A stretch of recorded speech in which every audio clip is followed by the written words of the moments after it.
명성과 불명예는 제2차 세계대전에서 독일 군대에 가장 많이 훈장을 받은 부대 중 하나로 여겨지는 제2기갑사단 다스 라이히를 둘러싸고 있습니다. 제1기갑사단 라이프슈탄다르트, 제12 히틀러 유겐트, 토텐코프와 함께 와펜에스 내에서 고도로 훈련되고 동기부여된 엘리트 군인들의 일부를 형성했습니다. 후에 결성된 일부 SS 부대들과 달리 이 부대의 구성원들은 항상 독일 출신이었습니다. 일부 예외적인 경우에는 체코슬로바키아와 같은 독일의 통제하에 있는 지역에서 온 군인들이 포함되기도 했지만 이는 전쟁의 후반기에 더 흔했습니다. SS 기갑부대들은 기갑부대였지만 많은 병력이 기계화 보병으로 구성되어 있다는 점을 중요하게 생각해야 합니다. 그들의 경로의 많은 부분에서 이들은 기갑사단이 아니라 기계화 보병 또는 판저그라나데르 부대였습니다. 따라서 여기서는 장갑차 승무원보다는 보병에 더 중점을 두어 설명할 것입니다. 이 사단의 발전을 이해하려면 그 기원을 되돌아봐야 합니다. 1933년 10월 히틀러가 총리직을 맡은 지 9개월 후 제1차 세계대전 후 독일의 에일제메인이 SS 각 스탠다르트에서 35명의 군인을 선발하여 새로운 SS 연대의 첫 번째 대대가 형성되었습니다. 이들은 바이에른 주경찰의 뮌헨 연대에 배속되었고 엄격한 선발 과정을 거친 후 SS 아카데미인 바트 툴츠에서 장교 훈련을 시작했습니다. 이들과 함께한 하급 장교들로 구성된 이 군인들은 와펜 SS와 제2기갑사단 다스 라이히의 기초를 다지게 되었습니다. SA의 잔혹한 제거는 SS 내에서 내부적인 반대 세력을 제거하며 30년대 후반 SS의 빠른 확장을 가능하게 했습니다. 뮌헨 경찰 내 부대들은 포리티셰 베레이샤프트 뮌헨으로 성장하였고 1914년에는 3개의 보병 중대, 1개의 기관총 중대, 1개의 보병 대포 중대가 있었습니다. 이 부대는 제2기갑사단 다스 라이히를 형성하는 주요 부대들 중 하나가 되었습니다.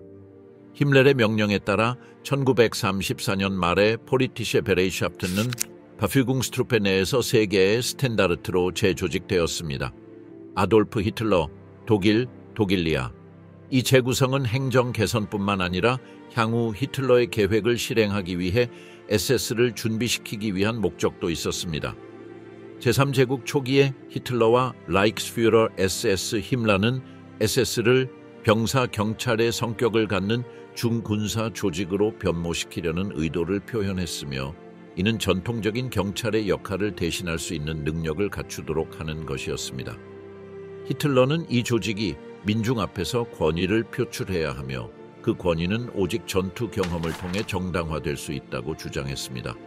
그렇게 SS 베르fügungstruppe SSVT가 탄생했으며 이는 미래의 와픈 SS로 이어지는 중요한 단계였습니다. SSVT의 군사적 역할을 위한 히틀러와 힘렐의 명확한 의도를 드러낸 증거 중 하나는 1915년에 도입된 회색 제복이었습니다. 공식적으로 그들의 임무는 나치 혁명을 보호하는 것이었지만 히틀러는 비공식적으로 SSVT가 전쟁 발발 시 군대에 통합될 것이라고 인정했습니다. 전쟁이 발발했을 때 이 부대는 초기의 의도와는 전혀 다른 역할을 수행하도록 훈련을 받았습니다. 클라우베 게홀체 캠페.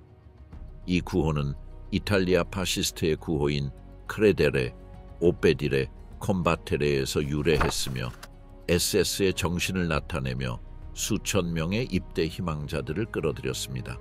이들은 당의 엘리트에 가입하고자 하는 열망, 제복을 입는 것에 대한 자부심, 그리고 사회 계층을 막론하고 독일인에게 열린 기회라는 생각에 의해 동기부여되었습니다.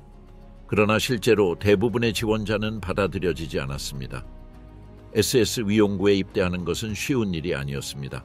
지원자들은 자세한 의료 검진과 체력 테스트를 포함한 엄격한 선발 과정을 통과해야 했습니다. 또한 두개골, 코, 눈, 그리고 이들 사이의 거리와 같은 인종적 특성의 측정도 이루어졌습니다. 그들의 가계도도 면밀히 조사되었습니다. 1931년 힘라는 인종 순수성에 집착하며 모든 SS 구성원들이 적어도 1750년까지 아리안 혈통을 증명해야 한다고 규정했습니다. 유대인, 슬라브인 또는 원치 않는 인종적 배경을 가진 자들은 제외되었습니다. 결혼을 원할 경우 그들의 미래 아내는 S 의사들에 의해 엄격한 의학적 및 심리적 검사를 받아야 했습니다. 아이러니하게도 SS 베이티에 입대하기 위한 신체적 요구사항은 정규 군대보다 더 엄격했지만 지적 기준은 상대적으로 낮았습니다. 이는 SS의 다른 부서들과는 대조적이었으며 다른 부서들은 독일의 중산층 전문가들을 많이 끌어들였습니다. 클링겐베르크의 업적 다스 라이히에 의한 버그라드 정복 1941년 4월 제2기갑사단 SS 다스 라이히는 발칸 전역에서 독일군의 유고슬라비아와 그리스에 대한 번개 작전을 수행하고 있었습니다. 4월 12일 오후 다스 라이히의 가장 유명한 작전 중 하나가 시작되었으며 이 작전은 하uptsturmführer 클링겐베르크가 모터사이클 돌격대 대장으로서 국가적인 연궁이 되는 사건이었습니다. 오전 동안 클링겐베르크와 그의 부대는 판체보에서 버그라드로 접근하며 다뉴브 강을 따라 진격하고 있었습니다. 도시를 점령할 결심을 한 클링겐베르크는 예상치 못한 장애물에 부딪히게 됩니다. 범람한 강과 사용할 수 있는 다리들이 없어서 직접적인 공격이 불가능한 상황이었습니다. 또한 그의 부대는 임시 교량을 설치할 장비가 부족했습니다. 다리들이 파괴된 채로 다뉴브 강을 건널 수 없었던 클링겐베르크는 예상치 못한 해결책을 떠올렸습니다. 그는 강 북쪽 제방에서 버려진 배를 발견하고 이를 이용해 소수의 병사들과 함께 강을 건너기로 결심했습니다. 그는 1명의 장교와 2명의 하사관 그리고 5명의 병사들과 함께 배를 타고 건너갔습니다. 반대편에 도달한 후 클링겐베르크는 2명을 다시 보내 군수 지원을 요청하고 나머지 6명과 함께 버그라드 중심으로 진격을 계속했습니다. 이동 중 그들의 작은 부대는 약 20명의 유고슬라비아군 병사들과 마주쳤습니다. 총알 한 발도 쏘지 않고 이들을 항복시켜 포로로 잡았습니다. 얼마 지나지 않아 유고슬라비아군의 군용 차량들이 도로에 나타났습니다. 짧은 전투 후 독일군은 차량들을 장악할 수 있었고 이를 통해 빠르게 전쟁부로 향할 수 있었습니다. 그러나 도착했을 때 그들은 건물이 이미 버려졌음을 알게 되었습니다. 도시의 군사적 지위가 공백 상태에 빠지자 클링겐베르크는 여전히 운영 중인 독일 대사관으로 향하기로 결정했습니다. 17시 그는 자신의 부대와 함께 대사관 건물에 큰 나치 깃발을 개양하며 상징적으로 수도의 정복을 선언했습니다. 그 후 그는 버그라드 시장을 호출하고 자신이 훨씬 큰 군력을 이끌고 있다는 사실을 설득했습니다. 그는 시장에게 도시를 항복하지 않으면 독일 공군이 파괴적인 폭격을 가할 것이라고 경고했습니다. 이 위협을 받은 시장은 결국 클링겐베르크와 독일 외무부의 한 대표에게 수도를 넘기기로 결정했습니다. 아이러니하게도 독일군이 대규모로 도시를 점령한 것은 그 다음 날이었습니다. 그러나 클링겐베르크의 대담한 행동은 그에게 기사십자 훈장을 수여하게 했으며 버그라드를 정복한 남자라는 인정을 받았습니다. 국경 방어선의 붕괴와 버그라드의 항복 이후 유고슬라비아의 고위군 지도부는 세르비아 내에서 군을 재편성하려 했습니다. 그들의 목표는 산악 지역에서 마지막 저항선을 구축하고 가능한 한 오랫동안 싸움을 지속하는 것이었습니다. 이러한 계획을 파악한 독일 제2군의 웨이히스 장군은 전진하는 적군을 추격하기 위한 무자비한 작전을 명령했습니다. 이들은 사라예보 방향으로 이동하고 있었으며 속도가 중요한 요소였습니다. 독일 고위군 사령부는 기갑부대와 기계화 부대들을 가능한 한 빨리 철수시키고 재배치할 계획을 가지고 있었으며 이러한 부대들은 더 야심찬 작전인 소련 침공을 준비하기 위해 재조정되어야 했습니다. 신화를 만들어가는 과정, 다스 라이히의 휘장, 유니폼 및 상징. 다스 라이히의 특징적인 상징은 그들의 깃발, 차량 및 일부 개인 휘장에 나타나며 이는 울프샤켄, wolfshaken 또는 울프앙엘, wolfangel에서 영감을 받았습니다. 이 고대 북유럽 룬은 늑대를 쫓아낼 수 있는 능력을 가진 것으로 여겨졌습니다. 15세기에는 농민들이 독일의 군주들을 위해 싸우는 용병들에 맞서 싸우는 상징으로 이 룬을 채택하면서 독립과 저항의 상징으로 변모했습니다. 30년 전쟁 동안 이 휘장은 절제 없는 폭정의 상징이라는 뜻을 가진 Zeichen der Willkür로 알려지게 되었고 시간이 흐르면서 늑대 덫을 나타내는 문장으로서 헤랄디카에 통합되었습니다. 오늘날 이 상징은 여전히 울프슈타인 wolfstein 시의 문장에서 볼 수 있습니다. SS의 구성원들은 국가 상징인 독수리가 나치 깃발을 쥐고 있는 휘장을 착용했습니다. 이 휘장은 장교들의 모자의 앞부분, 모자 띠위 또는 부드러운 모자의 왼쪽에 위치했습니다. 일부 경우에는 전투 유니폼이나 서비스 유니폼의 왼쪽 팔꿈치 상단에 위치하기도 했습니다.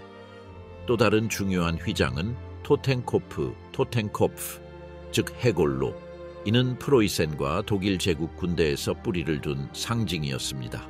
이 휘장은 장교들의 모자 앞부분 띠의 중앙 또는 부드러운 모자의 상단에 위치했습니다. 승리의 룬은 또 다른 주요 휘장이었습니다. 이 휘장은 두 개의 번개를 나타내며 토르토라는 천둥의 신과 관련된 고대 북유럽의 상징에서 유래하였습니다. 이 룬은 유니폼의 목 부분에 착용되었으며 SS 조직의 구성원들을 식별하는 데 사용되었습니다. 와페네스는 정규 군대와 다른 계급 체계를 사용했습니다. 그러나 위장 유니폼의 도입으로 전장에서 계급을 식별하는 데 문제가 발생했습니다. 이를 해결하기 위해 1914년 5월 병사들의 계급을 구분할 수 있는 천 또는 금속줄을 사용하는 시스템이 도입되었습니다. 일부 유니폼에는 계급 휘장이 목 부분에 부착되었고 많은 변형에서는 왼쪽 소매에 휘장을 부착했습니다. 와픈 SS의 목 휘장은 웨르마흐트에서 사용되는 다이아몬드 형태의 디자인을 따랐으며 모든 유니폼에 의무적으로 부착되었으나 위장 자켓과 긴 코트에는 선택적으로 사용되었습니다. 전쟁 전 이 목 휘장은 소지자의 계급, 부대 및 서비스 부문을 나타내었지만 숫자와 문자, 어깨띠에 의한 휘장 도입으로 SS 휘장 시스템은 재구성되었습니다. 이 변화는 일부 혼란을 야기했으며 1940년 5월 10일 보안상의 이유로 목 휘장에서 숫자 사용을 금지하는 명령이 내려졌습니다. 이후 SS 룬 또는 토텐코프는 와페네스 유니폼의 표준 상징이 되었습니다. 슈츠에서 오버슈툰반니 퓨러, 오버스툰반 퓨러까지의 계급은 SS 룬을 오른쪽 목에, 계급 휘장은 왼쪽 목에 부착했습니다. 반면 스탄다텐 퓨러에서 오버스그루펜 퓨러까지의 고위 장교들은 양쪽 목에 계급 휘장을 부착했습니다. 일부 와펜 S 부대는 SS 룬 대신 자체 상징을 사용하여 조직 내에서의 독특한 정체성을 반영하기도 했습니다. 1935년 7월까지 SS 베fügungs트루페의 구성원들은 엘게메이니 SS의 전통적인 어깨 트렌드 젠다이를 착용했습니다. 그러나 그해 회색 군용 유니폼의 군 스타일의 어깨띠가 채택되었습니다. 초기에는 회색 천으로 제작되었으나 이후 검은색 천으로 제작되고 둥근 끝과 알루미늄 흰색 및 검정색 트렌드가 추가되었습니다. 초기에 이 어깨띠는 소지자의 계급을 나타내지 않았습니다. 1938년 3월부터 하급 장교들은 알루미늄 갈론과 두 가지 종류의 금속 별을 어깨띠에 부착하기 시작했습니다. 이 어깨띠는 어깨의 봉제선의 루프를 통해 부착되었고 목 근처에 단추가 있었습니다. 첫 번째 모델은 검은색 양모로 만들어졌으며 끝이 둥글고 검정색과 알루미늄의 트렌딩 장식이 있었습니다. 두 번째 모델은 더 거친 천으로 만들어졌고 끝이 뾰족하며 트렌딩 장식이 없었습니다. 1939년 12월에는 와픈 SS 어깨띠에 대한 새로운 표준이 설정되었습니다. 검은색 천에 군대의 무기 색상을 적용한 둥근 디자인이 그것입니다. 이 모델은 전쟁이 끝날 때까지 사용되었습니다. 장교들은 그들의 계급에 맞는 어깨띠를 착용했고 금속별과 고유한 모노그램이 부착되었습니다. 하급 장교들은 금속별을 추가하여 계급을 나타내었으며 갈론으로 장식된 테두리가 있었습니다. 제2차 세계대전 중 독일군과 루프트바페의 50개 이상의 정예 부대가 명예 휘장을 유니폼에 착용했습니다. 이러한 휘장, 즉 카프 타이틀스은 선택된 사단과 연대들을 식별하는 데 사용되었습니다. 디자인은 28mm 너비와 490mm 길이의 검은색 직물 스트랩으로 왼쪽 소매에 부착되었습니다. 전쟁 동안 다스 라이히의 커프 타이틀 스타일과 타이포그래피는 여러 차례 수정되었습니다. 휘장은 연대 및 사단 수준에서 수여되었지만 사용은 엄격한 기준에 따랐습니다. 우수한 성과를 보여준 부대만이 이 휘장을 착용할 수 있었습니다. 독일 연대는 1935년에, 독일 나라는 1936년에, 퓨러는 1938년에 명예 휘장을 수여받았습니다. 다스 라이히라는 글자가 적힌 커프 타이틀은 1912년에 도입되어 바페네스 내에서 그들의 정체성을 확립하게 되었습니다. 모든 다스 라이히 차량들은 그들의 특징적인 휘장인 울프샤켄 또는 울프 안개를 착용하며 일부 경우에는 전술 표시도 있었습니다.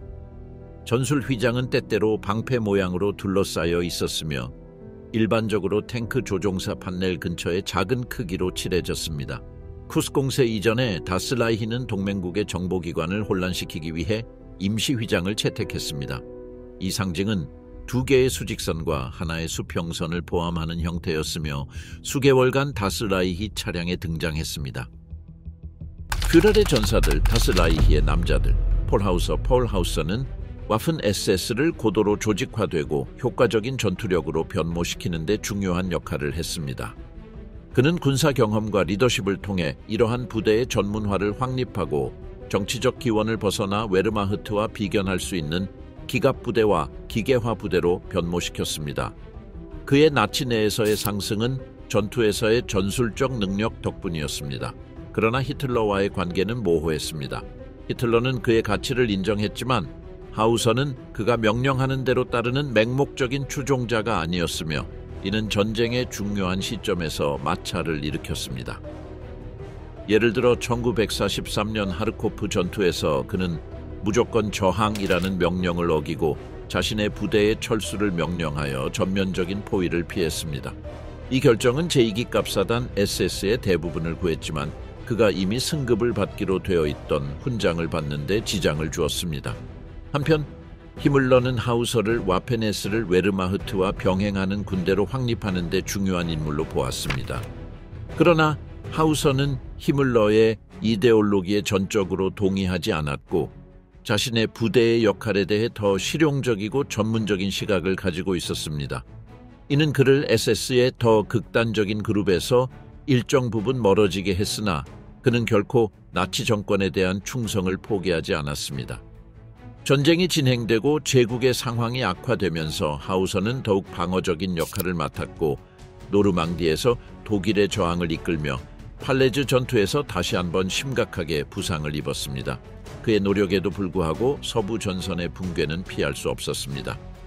전쟁이 끝날 무렵 하우서는 알프스 지역과 후에 G 군단을 지휘하게 되어 연합군의 징역을 막으려 했습니다. 그러나 1945년 5월 8일 독일의 항복이 임박하자 그는 미군에게 투항했습니다. 뉘른베르크 재판에서 하우서는 방어 증인으로 출석했으며 중대한 전쟁 범죄로 기소되지 않았고 2년 동안 노동수용소에 수감된 후 석방되었습니다. 전후 하우서는 SS의 옛 병사들로 구성된 상호지원협회 활동에 적극 참여했으며 해당 협회의 잡지인 Call of the Viking에 여러 차례 기사를 기고했습니다. 1953년에는 트로팟 SS 앤 아시온이라는 책을 출판하였고 1966년에는 이를 보완하여 솔다도 초모토돌로테마스로 제목을 변경했습니다. 다스 라이히에서 폴 하우서 이후 가장 중요한 지휘관은 비렐름 비트리히였습니다. 그는 하우서를 대체하고 제2기갑사단 SS 다스 라이히의 지휘를 맡았습니다. 폴란드 점령 중 비트리히는 레입스탄다르테 에이돌프 히틀러 부대의 참모 본부에서 셉 디트리히의 지휘해 활동을 했습니다. 1940년 2월 1일부터 그는 와픈 SS의 복장 규정을 조정하는 데 협력했으며 9월 1일에는 SS 오버피러, SS 오버퓨러로 승진했습니다. 12월 1일에는 라이브스탄다르테의 독일 연대의 지휘를 맡게 되었고 1911년 10월 19일에는 에스브리가데후르로 승진하면서 JJ기갑사단 SS 다스 라이히를 지휘하게 되었으며 하우서의 부상으로 그를 대체하게 되었습니다. 그 후 그는 철십자 훈장을 받았습니다. 1942년 5월 1일 그는 SS 기병사단 플로리안 게이어의 창설을 맡았고 1943년 2월에는 제2기 갑사단 호헨스타우펜을 지휘하며 제2기 갑사단에 편성되었습니다. 노르망디 상륙이 발생하자 그는 제2기 갑사단을 서부 전선으로 이동시켰습니다. 이후 하우서가 제7군 사령관으로 임명되면서 제2기 갑사단의 지휘를 맡게 되었습니다. 프랑스 퇴각 중 그는 철십자 훈장의 로브의 나무잎을 받았습니다. 1944년 9월 초 그는 제2기 갑사단을 이끌고 네덜란드로 이동하여 병력을 재편성하고 보급을 받았습니다. 그가 있는 두테넴 근처의 성에서 제2기 갑사단을 재조직하며 비트리히는 지친 부대들을 독일로 보내는 명령을 강력히 비판했습니다. 그는 베를린에서의 지시와 히틀러 주위의 아첨꾼들 모든 종류의 속임수에 지쳤다고 말했습니다.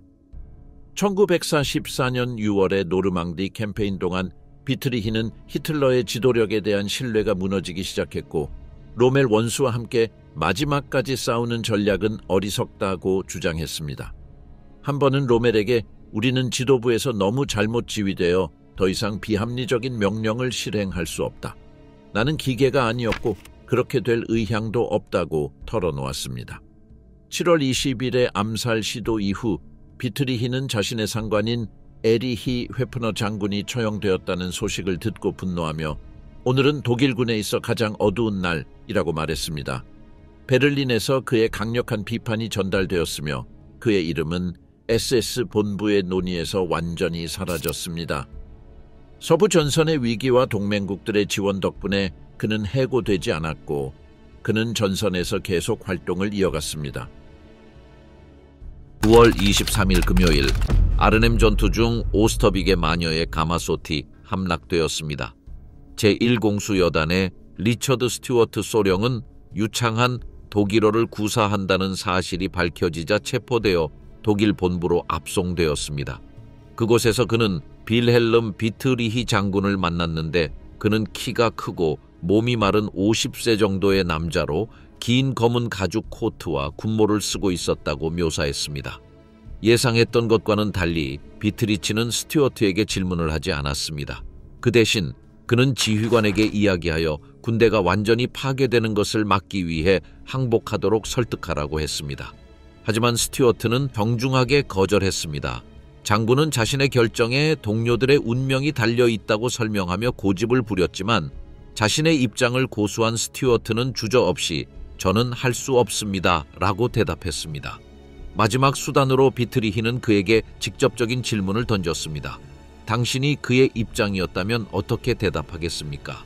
장군은 몇 초간 생각한 후 고개를 저으며 대답했습니다. 저는 아니라고 말하고 싶습니다.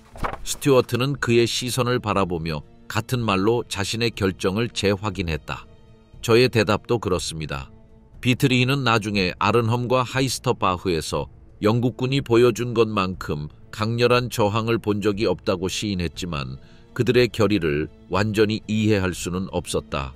독일군이 막사로 돌아왔을 때 그들은 엄격한 자세를 취하고 히틀러에게 정식으로 격려했습니다.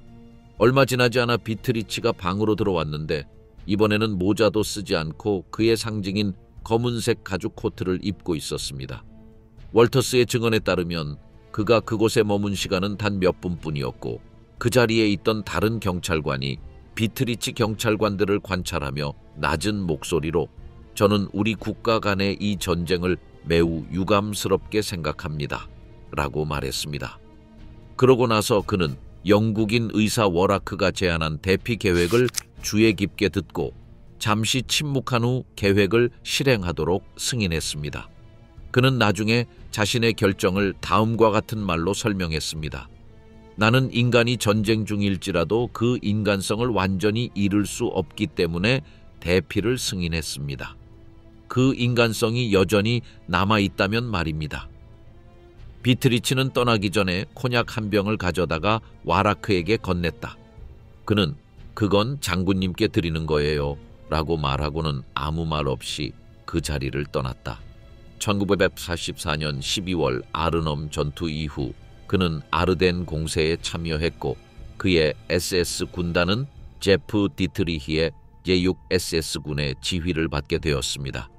작전은 어느 정도 전술적 성과를 거두고 제한적인 성공을 거두었지만 증원군 부족, 연료 부족, 미군의 강력한 저항, 동부 전선에서 임박한 소련의 공세 등으로 인해 LOCTBB는 1945년 2월에 비트리치를 헝가리로 이전해야 했습니다. 4월 2일 그는 마지막 한 명까지 비엔나를 방어하라는 직접 명령을 받았습니다.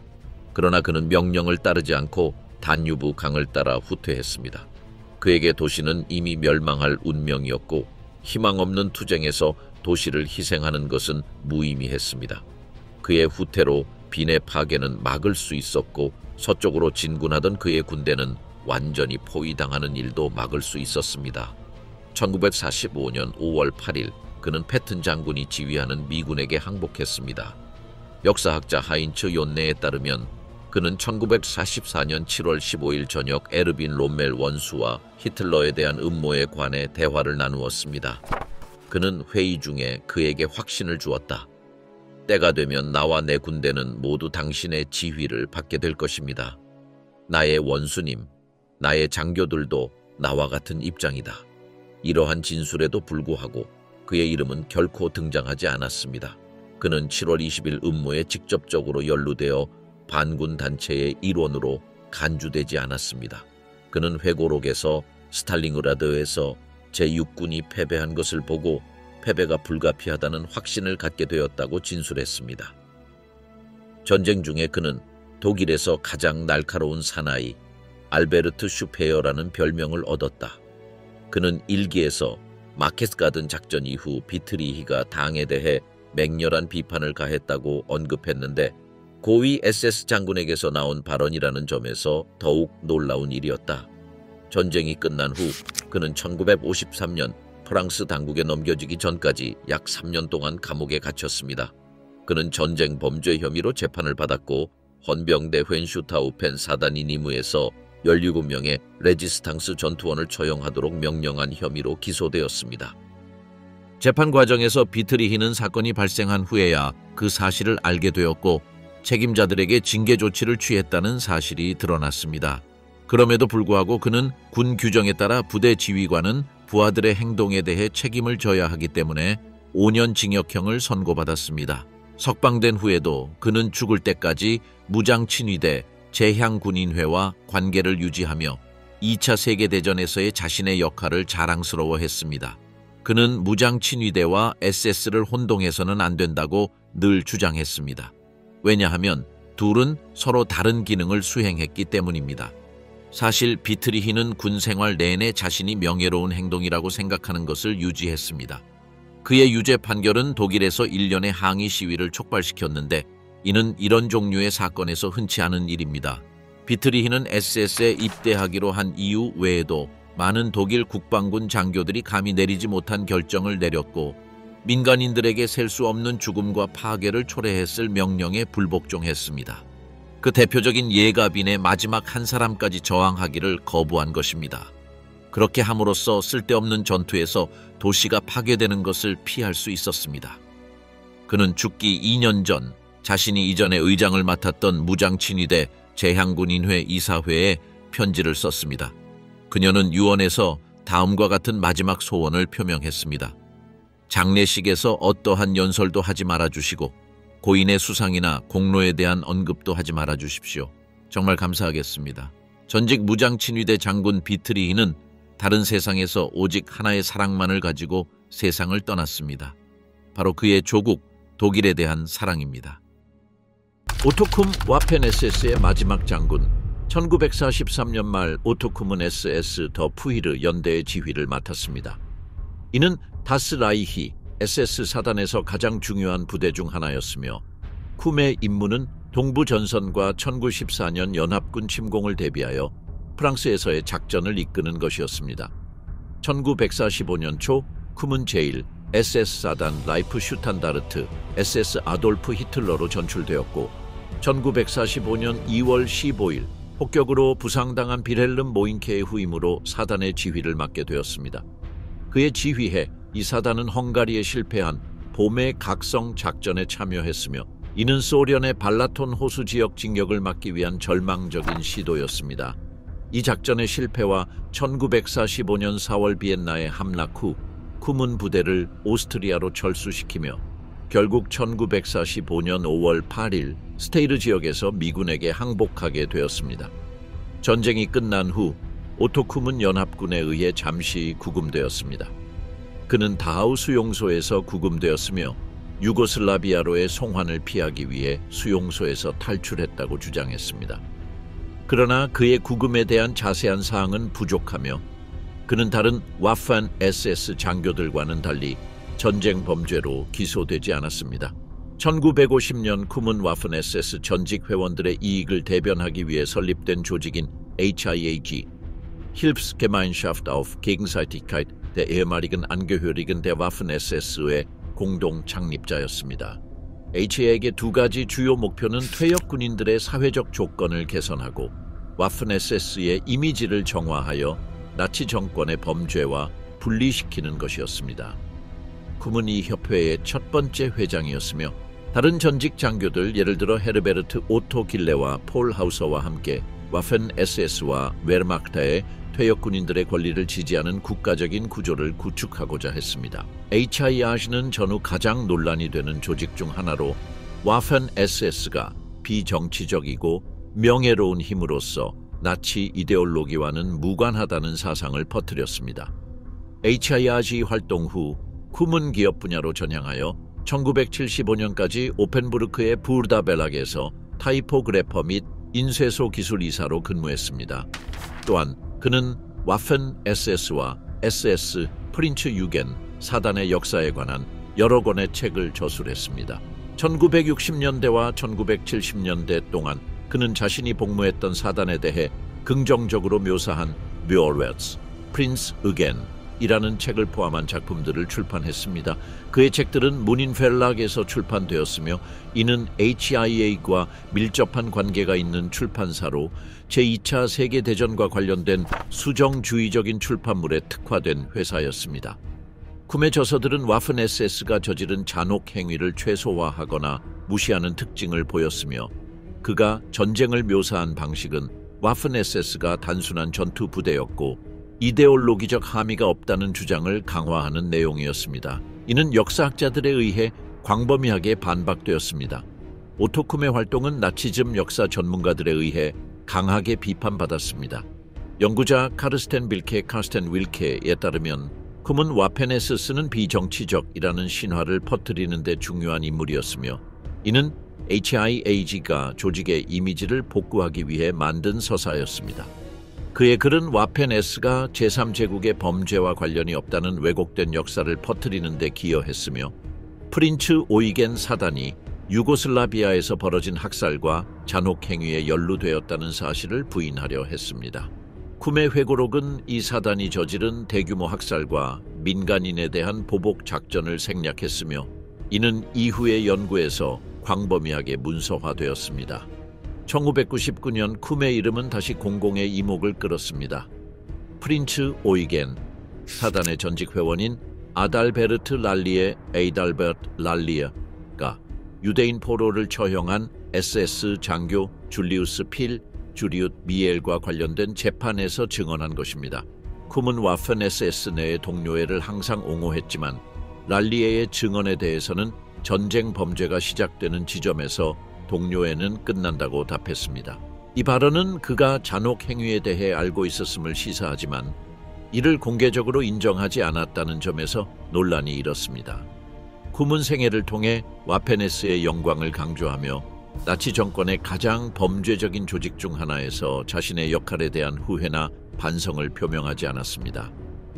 오토 쿰은 2004년 3월 23일 93세의 나이로 오펜부르크에서 사망했습니다. 그는 마지막으로 훈장을 받은 와펜-S의 S브리거 대후어이자 장군으로 철십자 훈장에 로브 나무십과 검을 추가로 수여받았습니다. 그의 유산은 여전히 논란의 여지가 있으며 나치 조직의 중요한 전투를 이끈 역할을 반영하는 한편 그의 이름은 전후 범죄와의 연결로 인해 지속적으로 논의되고 있습니다. 나치 엘리트 다스 라이히 사단의 뛰어난 투사들, 또 다른 오스트리아 출신의 무장 친위대원인 빈센트 카이저는 실베스터 슈타들러처럼 오스트리아 슈타이어마르크 지방에서 태어났습니다. 카이저는 1931년에 오스트리아 SS에 입대했고 1934년에는 카이저의 부대인 SS 스탠다르트 도이칠란드에 입대하여 자주 SS 사단을 지휘했습니다. 라이히는 바르바로사 작전의 급속한 공세에서 자신의 효율성을 입증했습니다. 1941년 겨울이 되자 군대는 동부 전선의 중앙부를 가로질러 진격하여 모스크바 외곽에 도달했습니다. 카이저는 뛰어난 전술 기술을 갖춘 최전선 군인으로서 두각을 나타냈으며 항상 작전의 중요한 순간에 군대와 장갑차를 동원하여 활약했습니다. 그의 공로로 그는 1942년에 독일 금십자 훈장을 받았다. 42번째 카이저는 곧 기동전 전문가로 명성을 얻었다. 한때 정치적 성향을 지닌 사업가가 되는 것을 열망했던 한 남자가 매우 재능 있는 장교이자 용감한 전사가 되었습니다. 그에게 절대적인 충성을 바친 그의 병사들은 그를 센세이라고 불렀습니다. 1943년 제3차 하르키우 전투 당시 카이저는 적의 공세에 맞서 대대의 즉각적인 방역을 명령하는 위험한 결정을 내렸습니다. 그의 기갑척탄병들은 소련군을 밀어내고 하르키우를 재빨리 탈환하는 데 성공했으며 이는 그의 리더십의 대담함을 보여주었습니다. 그의 부하들은 정면 공격, 측면 공격, 습격 작전을 통해 건물과 거리에 있는 적의 방어선을 반복적으로 돌파했습니다. 이러한 작전 중에 카이저는 소련 전차 4대를 직접 파괴하여 그 시기에 그러한 업적을 달성한 유일한 무장친위대 연대 지휘관이 되었다는 점이 주목할 만합니다. 전투에서의 공로로 그는 SS 대위로 진급했고 1943년 4월 기사십자 훈장을 받았습니다.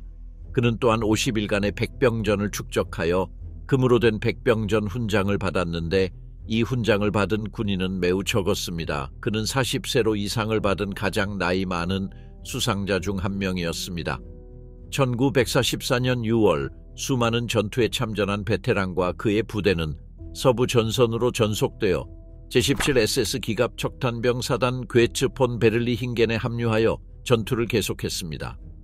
전쟁의 마지막 몇 년 동안 카이저는 노르망디 전투에 참여했고 뉘른베르크 외곽에서 방어 작전을 펼치는 동안 라인강을 건너 후퇴하기도 했습니다. 1945년 4월 세 자녀의 아버지이자 숙련된 SS 오버스트룸 반후어러인 빈센트 카이저는 미군의 움직임을 직접 조사하기로 결정했습니다. 그는 부관인 SS 대위 프란츠 쿠칼라와 함께 정찰 임무를 수행했습니다. 현역 사단장으로서는 이례적인 이러한 행동은 전투의 최전선에 익숙한 무장친위대 베테랑인 카이저의 인품을 증명하는 것이었습니다. 그러나 그의 결정은 치명적인 결과를 가져왔습니다. 두 사람 모두 돌아오지 않았고 오랫동안 실종자로 간주되었습니다.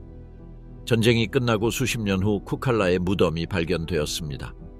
유해에서는 가까운 거리에서 머리 뒤쪽에 구타와 총격을 당한 흔적이 발견되었는데 이는 그가 포로로 잡혀 나중에 살해당했음을 보여줍니다. 빈센트 카이저는 1945년 4월 19일에서 20일 밤에 미군의 감금 중에 사망한 것으로 추정됩니다. 그가 죽기 몇 주 전 전장에서의 용맹함을 기리는 의미로 참나무 잎을 받도록 권고받았습니다. 1941년 7월 23일부터 제26차량화군단의 지휘해에 있는 SS 제국사단은 동부 전선의 동쪽 끝 옐냐 근처에서 격렬한 방어전에 참여했습니다. 소련군은 수많은 전차와 지원 포병대를 투입하여 독일군의 진지를 결정적으로 공격했습니다. 2개의 기갑변대와 3개 차량화연대의 지원을 받는 적 5개 사단의 존재가 확인되었습니다. 가장 치열한 전투가 벌어졌던 구역 중 하나는 도로 로브체로 이어지는 남북 고속도로를 따라 있었는데 이곳에서 소련군은 46 차량화 군단에 노출된 측면을 돌파할 수만 있다면 계속해서 지원군을 투입했습니다. 제10기갑 사단과 제국 SS 사단을 포함한 전체 방어 체계가 위협을 받게 될 것입니다.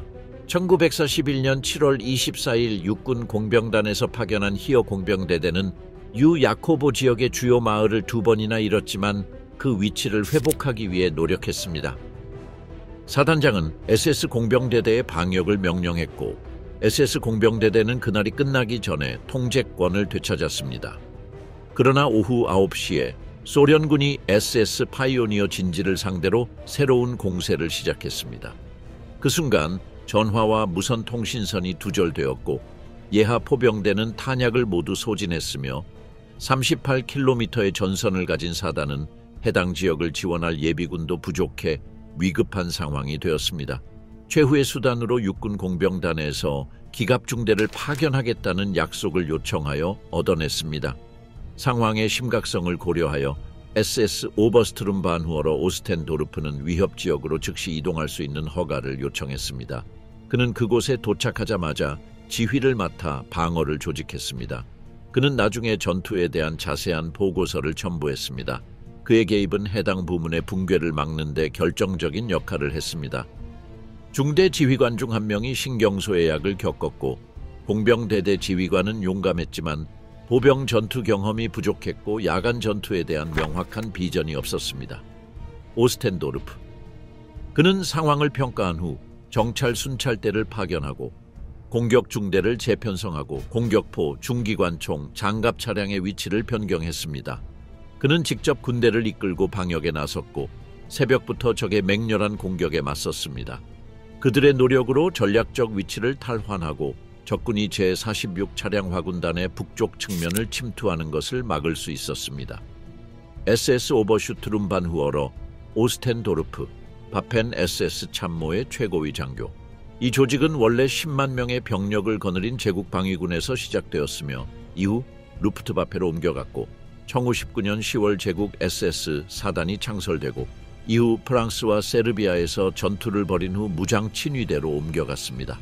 그는 매우 유능한 장교임이 입증되었습니다.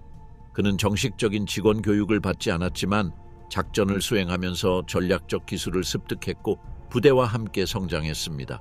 그의 성과로 그는 특별한 인정을 받았다.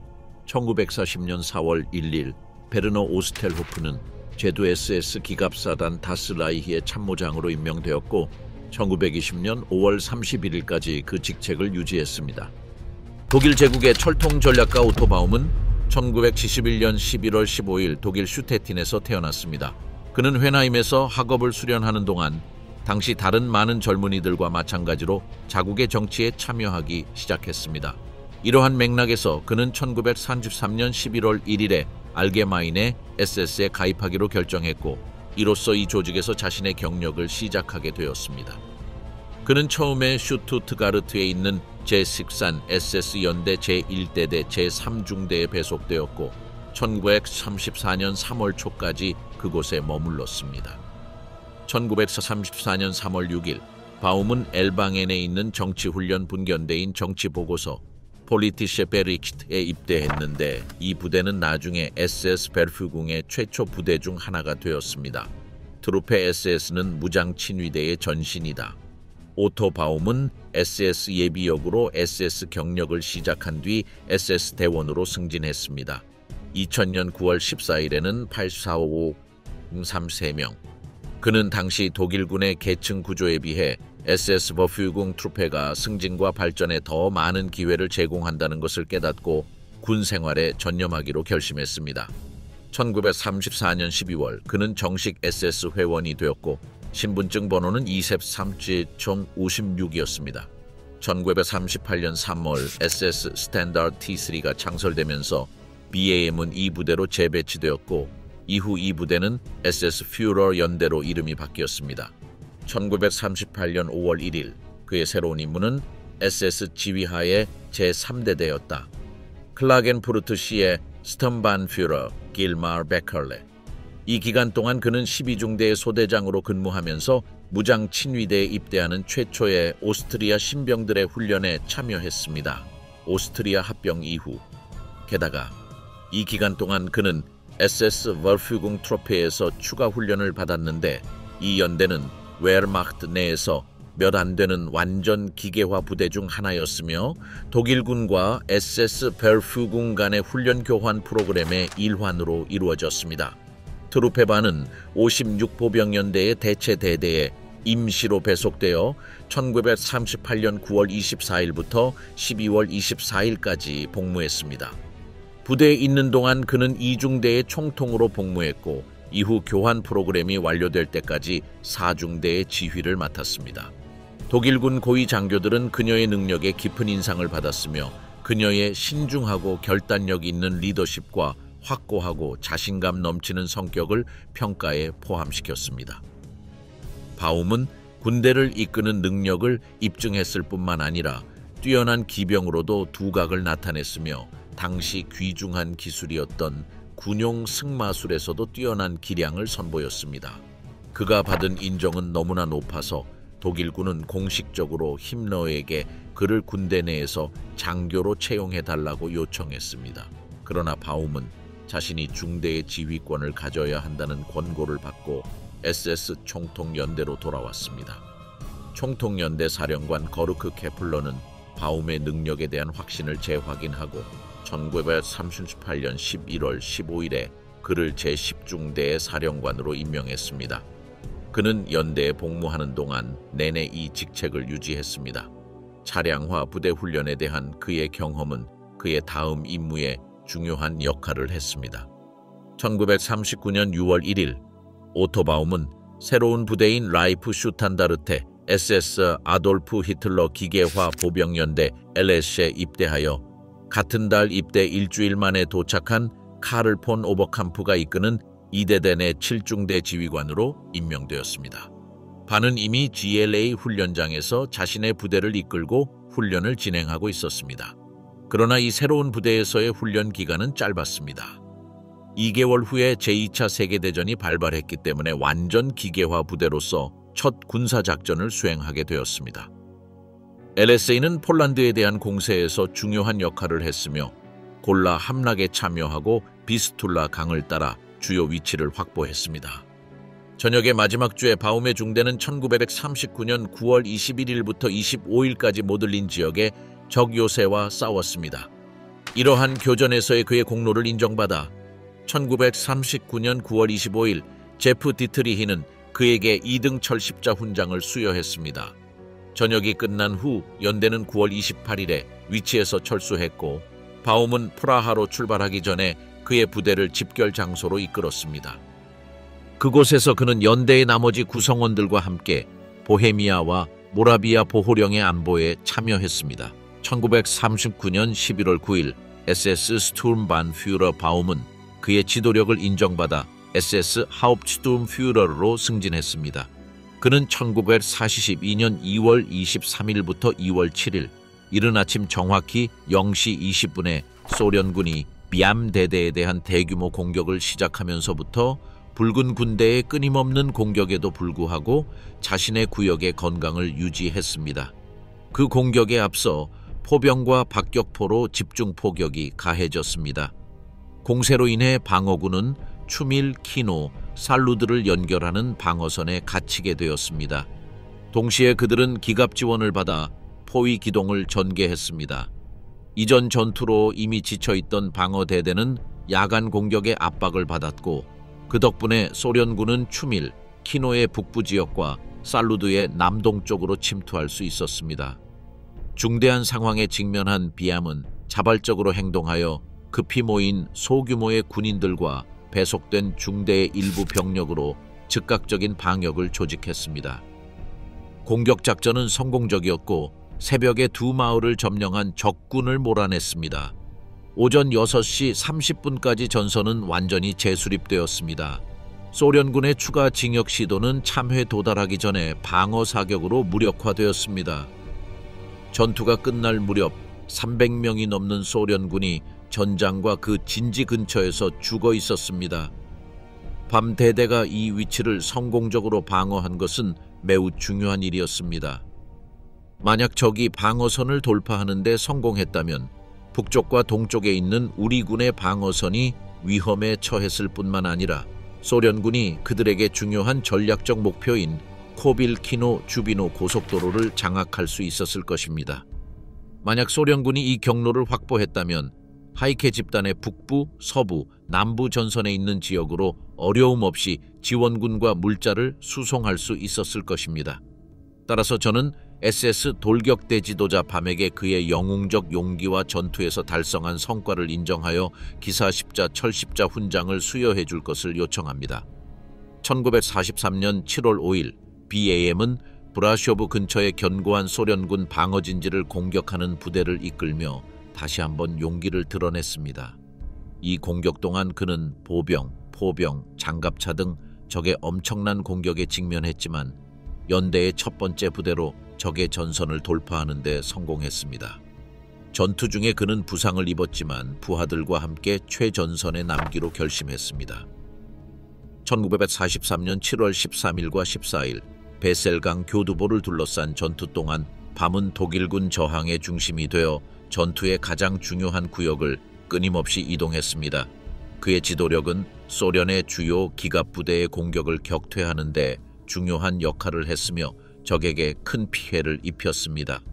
바움은 탁월한 리더십과 전투에서의 용맹함으로 1943년 8월 22일 동부 전선에서의 활약을 인정받아 참나무 입기사 철십자 훈장의 L 수여받았습니다.